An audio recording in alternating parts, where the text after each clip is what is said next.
All right, thank you guys. We'll go ahead and start this press conference. Chief Pazen will be our first speaker. Chief, you want to come on up?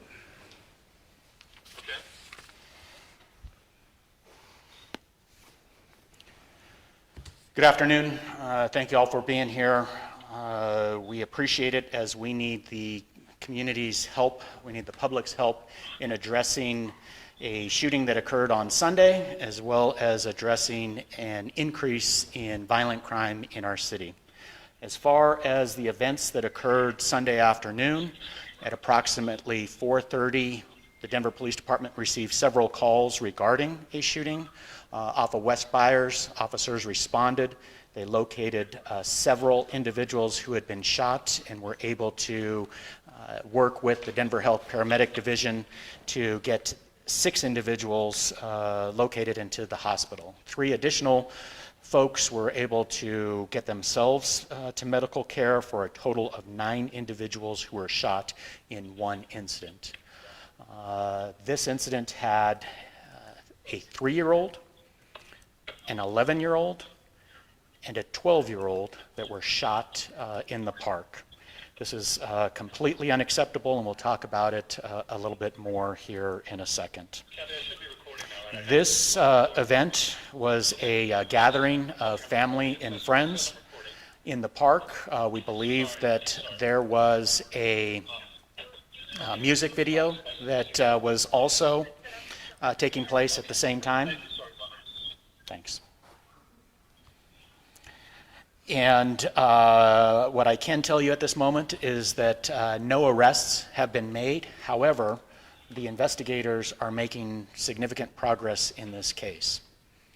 When we talk about asking for the public's help, not only do we need the community to share information that they may have about this incident, but we are also seeking information from the victim's family and the victim's friends. We need additional information as it has been limited so far. We would ask that anybody that has any information on this particular case to get a hold of us at the Crime Stoppers number, 720-913-STOP.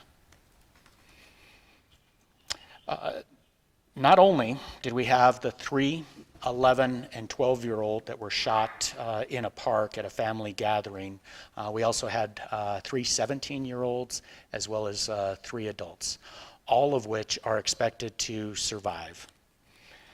This is not okay to have young people harmed in our city like this.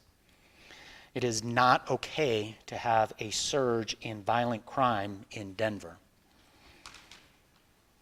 It's not okay that this surge in crime is impacting our vulnerable populations.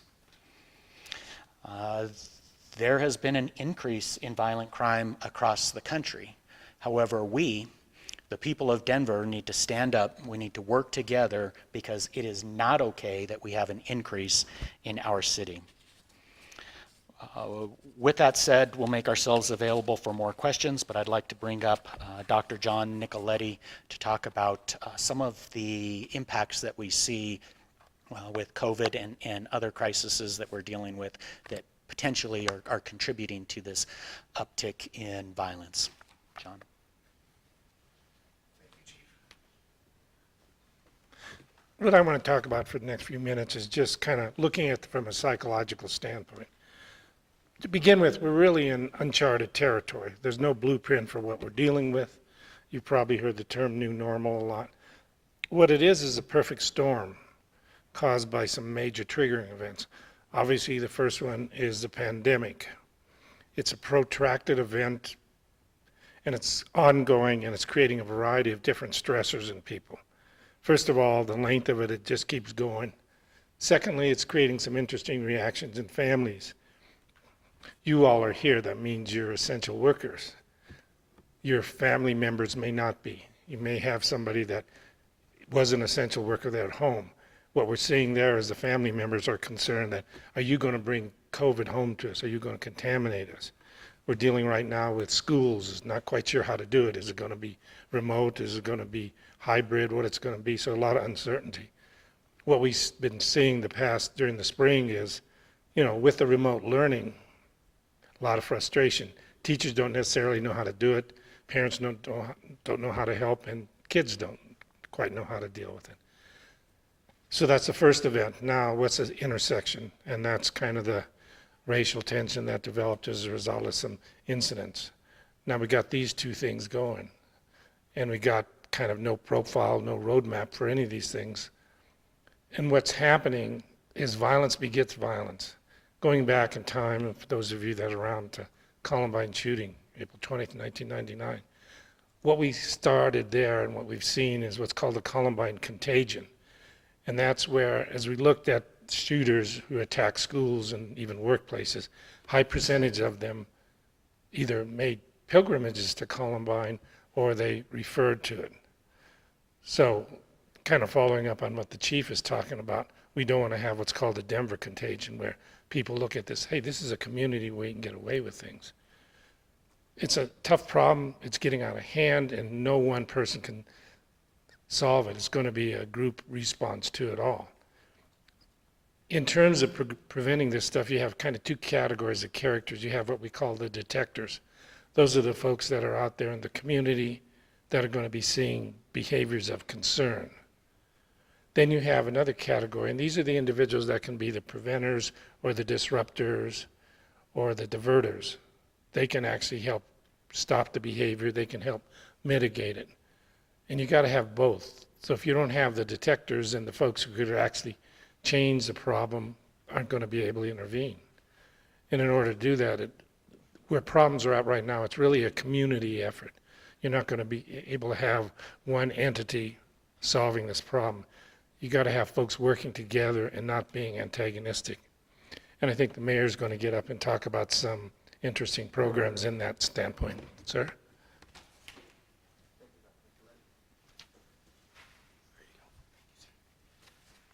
Thank you, Dr. Nicoletti, and thank you for being here.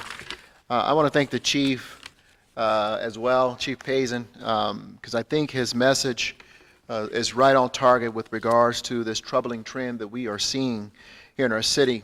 What's most troubling about it is what he outlined in terms of the impact on our kids. What happened Sunday is absolutely unacceptable. Someone indiscriminately firing into a gathering in the park, notwithstanding who was there, who may have been hit, injured, and possibly killed by their decision, is absolutely unacceptable. What's happening in our community right now with regards to this growing trend of violent crime creates a sense of fear, creates a sense of lack of safety and instability, and quite frankly results in disinvestment, and in terms of one's not only economically but one's social and personal well-being along with their families. We will continue to keep the children, the young people and their families in our thoughts and prayers, but along with what Dr. Nicoletti just said, we will refuse to accept that this is a new normal in the life of this city, one city that has been considered for a very long time one of the safest cities in the country. I'm asking each and every one of us who call this place home to be accountable, to take ownership of our streets and our neighborhoods, to put our children's safety and well-being first, and help us to reverse this trend. The Denver Police Department is increasing their efforts to stop these acts. We need people to put their guns down. We need community members to step forward. We need family members and friends to sound the alarms. And as the chief pointed out, you can do that anonymously. And it's very important that we make sure that we get some reports and assistance in helping to solve these crimes. You know, weeks before COVID pandemic arrived, I directed members of my administration to work with youth and youth-serving organizations to create a community-driven plan to support and create healthier and safer environments for our children and youth in Denver. The work of the Youth Violence Prevention Task Force or Action Table is already underway, tackling two public health crises impacting our youth. Of course, COVID, and now the rising trend of youth violence. We know these challenges must be addressed from a public health standpoint or perspective, and this is what I talked about in the State of City address. This is not just a law enforcement issue. In fact, it's more of a community issue. Our approach to helping to solve these challenges, community-led and youth-informed. We've had numerous conversations with young people. The recent launch pop-up safe zone activities for youth is just one recent example of community action that we have been able to support. In the last couple of weekends, these activities have provided an outlet for our kids, and we'll do more of them. In fact, we're prepared to continue to invest more resources for what is expected to be 20 or so events on weekend nights, and if all goes well, we hope to expand the program next year in the city. But let me say this again, none of this is sustainable without further and greater diligent community ownership and support. We're calling on, this is a clarion call for the entire community, to step forward, to be a partner with law enforcement, to be a partner with everyone else, to be eyes and ears if we're going to reverse this trend that we are seeing to ensure the health and safety of every person in this city, for every future of every child in this city, and the future that they deserve. We have to step forward. So I want to encourage folks to use the Crime Stoppers hotline, as the chief laid out, 720-913-7867. It's worth reporting. You can be anonymous. We need the community's help. This is our community, and we refuse to surrender to those who decide to perpetrate violence in our community. Thank you. Chief?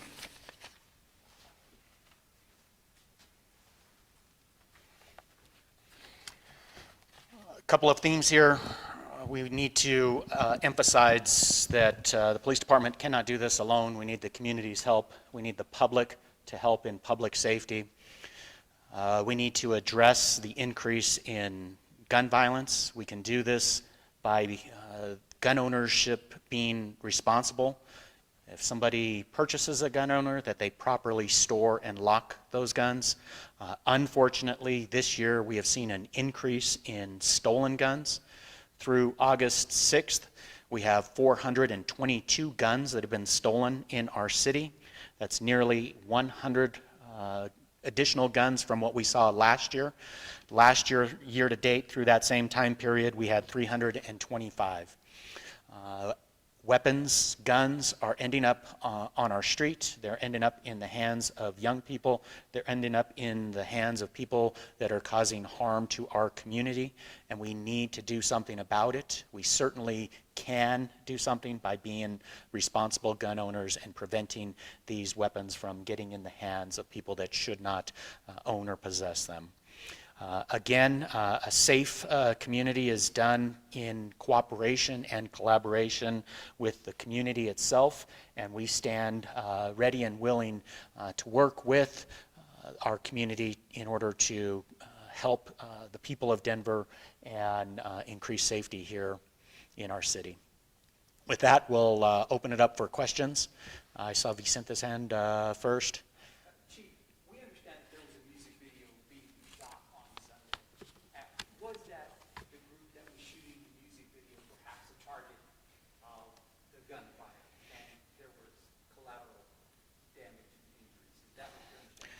Again, we believe this was a gathering of family and friends, and that there may have been a music video that was being produced at the time.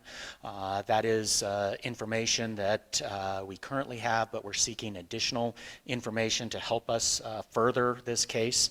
Our Major Crimes Division, the FAST team, has been working tirelessly on this particular incident, working to address any and all leads that we have have to try to gather more information. As we said earlier, we need more from the family and friends that were involved. We need cooperation.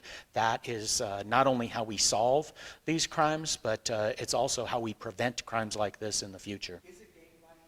Again, we look at these things with our eyes wide open. We are looking at all and every bit of information out there. It would be too soon to say anything along those lines. Tony? Evan, we heard you talk a lot about details, but I've not heard anything about motive. Do you have a motive? Are you close to a motive? Again, too soon to tell on that.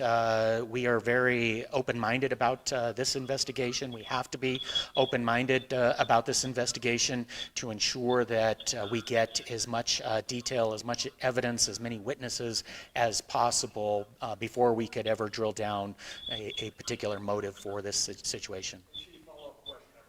Twice that the family does not appear to be cooperating. Can you help us understand what that dynamic is and what's happening? Because it would seem like a family would want to get the person or people responsible for this. Tony, you're exactly correct.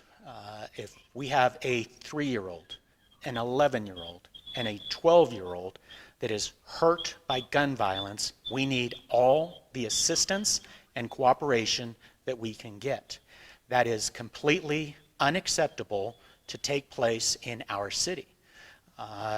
Aggravated assault firearm, somebody that, a non-fatal gunshot, that is either good luck or bad luck that separates that situation from being a homicide. It is unacceptable that we have a 3-year-old, an 11-year-old, and a 12-year-old that was shot. And we need family, friends, and witness cooperation so we can hold these people accountable. We need to get anybody who would do this type of indiscriminate firing into a crowd of people off the streets, and we need all the assistance that we can get, including from friends and family that were at the gathering.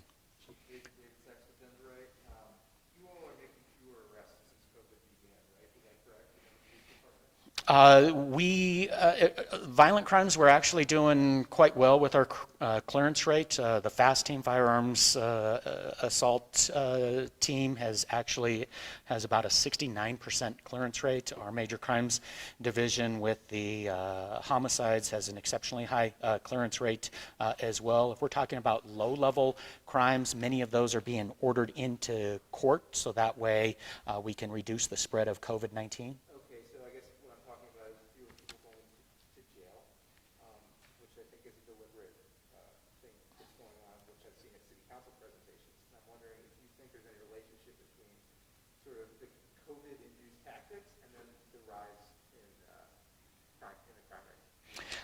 Well, we're talking about violent crime right now. We need the community's help to address the surge in violent crime. As you heard from Dr. Nicoletti, we think there is a connection to COVID-19, the fear, stress, anxiety, the anger that's related to the multiple crises that we see, both the global pandemic, the economic crisis, the social unrest, and now this surge in violence.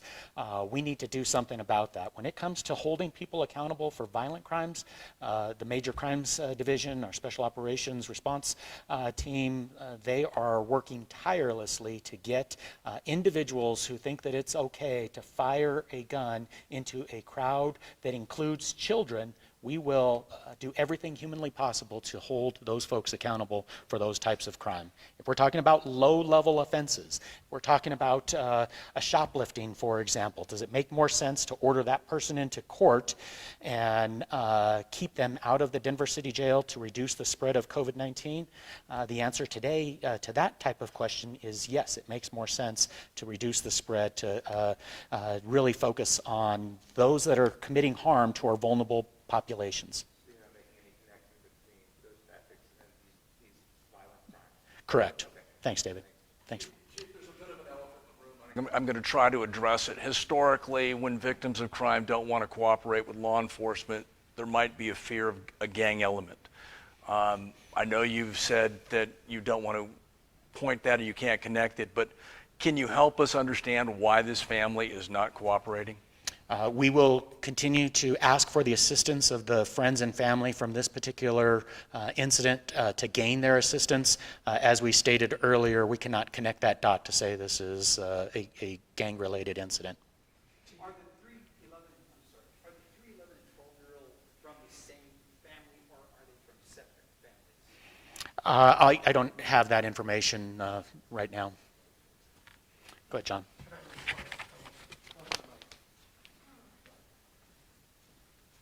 And again, I'm looking at it from a psychological. If you have somebody who's not complying after an event like that, there's going to be three reasons.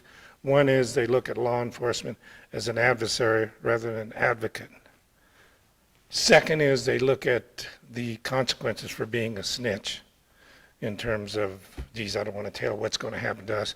You all can't protect us. Three is it's too traumatic to talk about it for little ones. And fourth is, and that kind of ties in, it's the culture of the family or the group there not to talk about those things. So I think those are, from a psychological standpoint, for. So, Dr. Nicoletti, if the family's watching right now, you're an expert here. What do you say to them? I'd say, well, we need your help in mitigating this. If you feel law enforcement is adversarial or an advocate, what do you need them to do for you to feel trusting enough to talk to them? And what needs to happen for you to feel safe in order to talk? Dr. White, what have you examined this police case and other police cases? You give a lot of reasons for the possible spike in crime, and I'm wondering what the sort of source material is for all that. Well, some of the things, yeah, I do a lot of threat assessments, but I haven't been involved in this case in terms of motivation. And I mean, the DPD has a good intel unit in terms of looking at that. So you examine that intelligence? Yeah, not in this case. When they call me in, I do. But they're pretty skill set. Chief, is there any way to know if this case was connected to any past cases? Was this an ongoing situation that you're aware of? Again, we go into these types of investigations with an open mind. We constantly look for connecting those types of dots to any type of past incidents. Really, our focus right now is identifying the individual or individuals responsible for this crime and holding them accountable. Like the mayor said, it's not okay. It's not okay in Denver for somebody to fire indiscriminately into a crowd of people that has children in the presence. And we see what can occur when a 3, 11, and 12-year-old are shot in our city. So our primary focus right now is to be as open-minded as possible, to get as much assistance and cooperation from the community in order to hold these individuals accountable for this crime. Was more than one gun fired? Again, not getting into the details of the case, I can tell you that the Major Crimes Division is working this tirelessly in order to address that. You mentioned this idea that a crime happens and then people might think it's okay to commit a similar crime and you're worried about that. Will there be any changes, and I know you said you need the community's help, but also will there be any changes to DPD's tactics to sort of nip that in the bud, more patrols, anything like that? Yes. The public might be able to see? David, thanks for asking that question. Absolutely.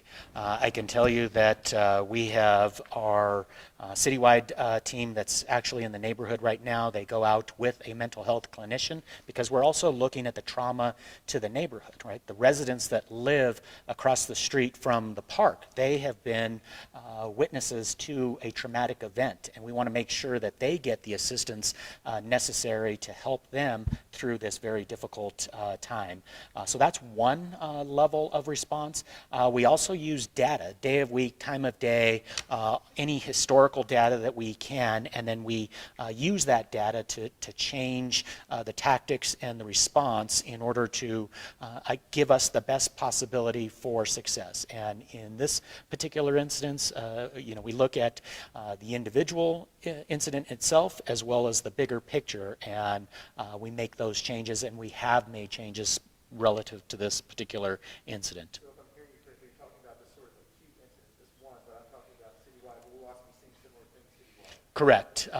We have identified as Saturday night as being the most prevalent day of the week for gun violence, followed by Wednesdays. We identified the hour in which these are most prevalent, the areas, the hot spots, far northeast, East Colfax, West Colfax, South Federal, and again, we utilize data, the aggregate data, to identify how we can best deploy the resources that we do have for these types of issues. Follow-up, because there's, I think, another element in the room, which is there's sort of this distrust in police nationally, locally, like we probably haven't seen before, at least not in my lifetime.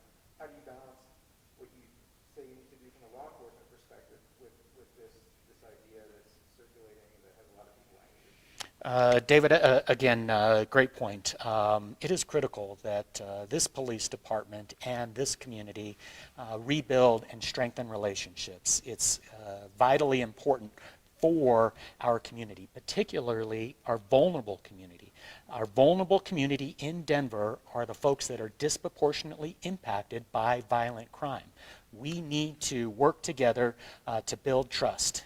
Similar to what the mayor said, the community can't do this by themselves, the police department can't do this by themselves, and we have to come together to address this. It is not okay. It is unacceptable for a 3-year-old, an 11-year-old, and a 12-year-old to be shot in our city, and we need to do something about it. We need to do something about it now before this gets worse. Sometimes money brings information. Is there a reward being offered on Crime Stoppers for critical information?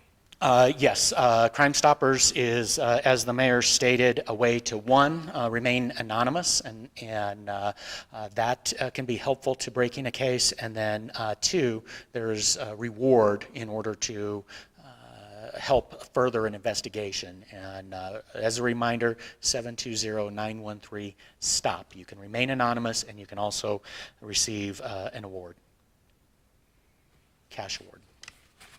Thank you very much. Again, thanks for your assistance on this. We need as much awareness on this issue as we can get. Appreciate you.